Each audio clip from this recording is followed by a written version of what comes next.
ఓం మహాగణపతే నమః. ఏప్రిల్ మాసపు ద్వాదశ రాశి ఫలితాలు ఏ విధంగా ఉన్నాయో చూద్దాము.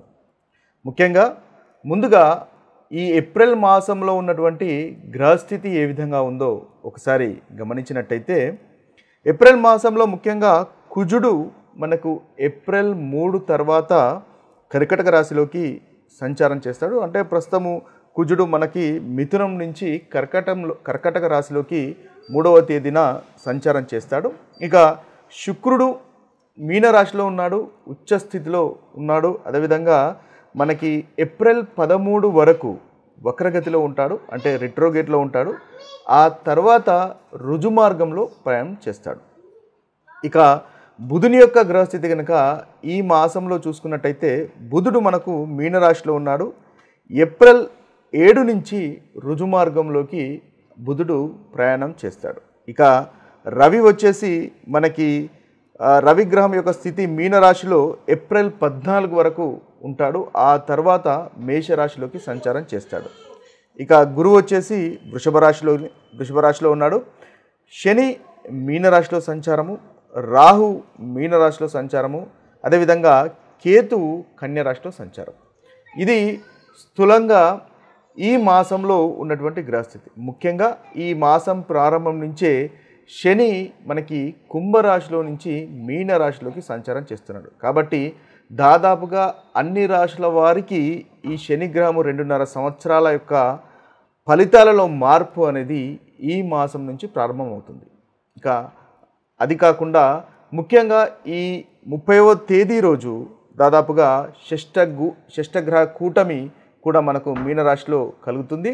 అయితే మీనరాశిలో ఒకరోజు తర్వాత ముఖ్యంగా చంద్రుడు మనకు మేషరాశిలోకి సంచారం చేసిన తర్వాత దాదాపుగా ఏప్రిల్ 14 వరకు 5 గ్రహాలు మనకు మీనరాశిలో సంచారం చేస్తున్నాయి. ఇవి స్థూలంగా ఈ మాసంలో అనగా ఏప్రిల్ 2025వ సంవత్సరంలో ఉన్నటువంటి గ్రహస్థితి. ఈ గ్రహస్థితిని ఆధారంగా చేసుకొని ద్వాదశ రాశుల యొక్క రాశి ఫలితాలు ఏ విధంగా ఉన్నాయో చూద్దాం. మకర రాశి వారి యొక్క ఫలితాలు ఈ మాసంలో కనుక మనం ఒకసారి చూసినట్టయితే, ముందుగా ఈ రాశి వారికి ఉన్నటువంటి గ్రహస్థితిని గమనించినట్టయితే, ఈ రాశి వారికి కుజుడు 7వ స్థానంలో సంచారము, అదేవిధంగా శుక్రుడు 3వ స్థానంలో సంచారము, బుధుడు కూడా 3వ స్థానంలో సంచారము, రవి 3వ స్థానంలో ఏప్రిల్ 14 వరకు, ఆ తర్వాత 4వ స్థానంలో రవి యొక్క సంచారం అనేది ఉంటుంది. తర్వాత గురువు వచ్చేసి వీరికి చక్కగా 5వ స్థానంలో సంచారం చేస్తున్నాడు. శని 3వ స్థానంలో సంచారము, రాహువు 3వ స్థానంలోను, కేతువు 3వ స్థానంలో ఈ మకర రాశి వారికి ఈ మాసంలో ఉన్నటువంటి సంచారం. ఇక ఈ గ్రహాలలో ఏ గ్రహాలు ఉత్తమమైనటువంటి ఫలితాలు కలగజేస్తున్నాయో మనం ఒకసారి చూసినట్టయితే, శుక్రుడు ఏప్రిల్ 14 వరకు రవి, తర్వాత గురువు, శని, రాహువు, కేతువు, ఈ గ్రహాలన్నీ వీరికి మకర రాశి వారికి ఈ మాసంలో చాలా చక్కటి ఫలితాలే అధికంగా కలుగజేస్తున్నాయి. అయితే శుక్రుడు 3వ స్థానంలో ఉన్నటువంటి శుక్రుని వల్ల అధికారం అనేది వస్తుంది, ధనలాభం కలుగుతుంది, ప్రాస్పరిటీ పెరుగుతుంది, శత్రువులపై జయము అనేది కూడా ఉంటుంది. ముఖ్యంగా పంచమాధిపతి అదేవిధంగా దశమాధిపతి అయినటువంటి శుక్రుడు 3వ స్థానంలో సంచారం చేస్తున్నాడు. కాబట్టి సంతానం కోరుకునే వారికి సంతానం కలుగుతుంది. వృత్తికి సంబంధించినటువంటి విషయాల్లో ధైర్యంగా ముందుకెళ్తారు. తద్వారా మీరు అనుకున్నటువంటి పనులు చేయగలుగుతారు. పెండింగ్లో ఉన్నటువంటి పనులు కూడా మీరు పూర్తి చేయగలుగుతారు. దంపతుల మధ్య ఆనందము, సంతోషం అనేది ఉంటుంది. స్త్రీ సౌఖ్యం అనేది ఉంటుంది. మనస్పర్ధలు కనుక ఉన్నట్టయితే ఆ మనస్పర్ధలు తొలగిపోయి అనుకూలమైనటువంటి ఫలితాలు మీకు ఈ మాసంలో మనకి మకర రాశి వారికి కలుగుతాయి. రవి కూడా 3వ ఇంట్లో సంచారం చేస్తాడు ఏప్రిల్ 14 వరకు ముఖ్యంగా. కాబట్టి మానసికంగా సంతోషత, తర్వాత డబ్బు సమయానికి అందడము, చేతికి అందడం లాంటి ఉత్తమమైనటువంటి ఫలితాలు మనకి రవిగ్రహం వల్ల కూడా మకర రాశి వారికి కలుగుతున్నాయి. గురువు 5వ స్థానంలో సంచారము, సంతానం లేని వారికి తప్పకుండా సంతానం కలిగే అవకాశాలు, వివాహం విషయాల్లో కూడా మకర రాశి వారికి ఈ మాసంలో అనుకూలత అనేది మనకు కనిపిస్తుంది.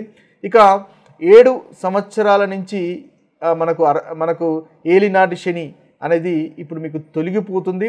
ముఖ్యంగా శని 3వ స్థానంలోకి సంచారం చేస్తాడు.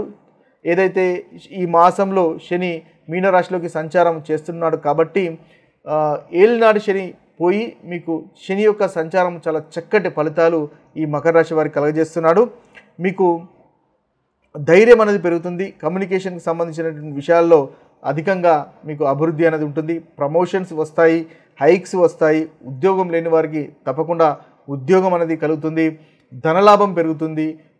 శని మీకు 2వ అధిపతి కాబట్టి మీకు ఫైనాన్స్కి సంబంధించినటువంటి అధిపతి, కుటుంబానికి సంబంధించినటువంటి అధిపతి కాబట్టి ఈ విషయాల్లో తప్పకుండా ప్రోగ్రెస్ అనేది మనకు మకర రాశి వారికి ఈ మాసంలో చూడవచ్చు.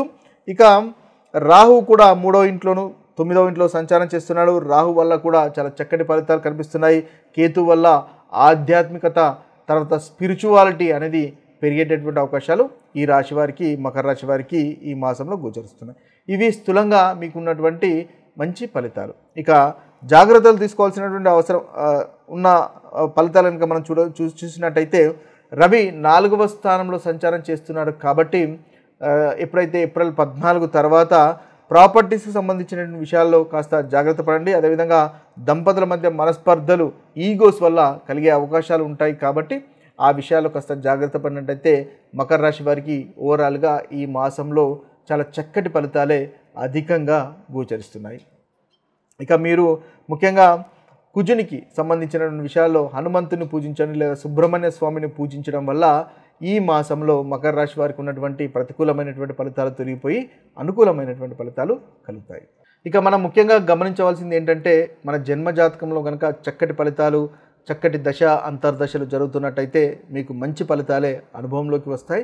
ఒకవేళ జన్మజాతకంలో కనుక మీకు దశ అంతర్దశలు అంతగా అనుకూలంగా లేవు అని అనుకుంటే, అదేవిధంగా గోచారంలో కూడా మీకు ప్రతికూలమైనటువంటి ఫలితాలు అధికంగా కలుగుతున్నాయి కనుక అనుకుంటే అప్పుడు మాత్రమే మీకు ప్రతికూలమైనటువంటి ఫలితాలు అనుభవంలోకి వస్తాయి అని గమనించండి. ఇవి స్థూలంగా రాశి ఫలితాలు. మరొక వీడియోలో మరొక రాశి ఫలితాలతో కలుద్దాము. అంతవరకు సెలవు. సర్వే జన సుజనో భవంతు, సర్వే సుజన సుఖినో భవంతు. నమస్తే. ఇక మనం ముఖ్యంగా గమనించవలసింది ఏంటంటే మన జన్మజాతకంలో కనుక చక్కటి ఫలితాలు, చక్కటి దశ అంతర్దశలు జరుగుతున్నట్టయితే మీకు మంచి ఫలితాలే అనుభవంలోకి వస్తాయి. ఒకవేళ జన్మజాతకంలో కనుక మీకు దశ అంతర్దశలు అంతగా అనుకూలంగా లేవు అని ఇక మనం ముఖ్యంగా గమనించవలసింది ఏంటంటే మన జన్మజాతకంలో కనుక చక్కటి ఫలితాలు, చక్కటి దశ అంతర్దశలు జరుగుతున్నట్టయితే మీకు మంచి ఫలితాలే అనుభవంలోకి వస్తాయి. ఒకవేళ జన్మజాతకంలో కనుక మీకు దశ అంతర్దశలు అంతగా అనుకూలంగా లేవు అని అనుకుంటే, అదేవిధంగా గోచారంలో కూడా మీకు ప్రతికూలమైనటువంటి ఫలితాలు అధికంగా కలుగుతున్నాయి కనుక అనుకుంటే అప్పుడు మాత్రమే మీకు ప్రతికూలమైనటువంటి ఫలితాలు అనుభవంలోకి వస్తాయి అని గమనించండి. ఇవి స్థూలంగా రాశి ఫలితాలు. మరొక వీడియోలో మరొక రాశి ఫలితాలతో కలుద్దాము. అంతవరకు సెలవు. సర్వే జన సుజనో భవంతు, సర్వే సుజన సుఖినో భవంతు. నమస్తే.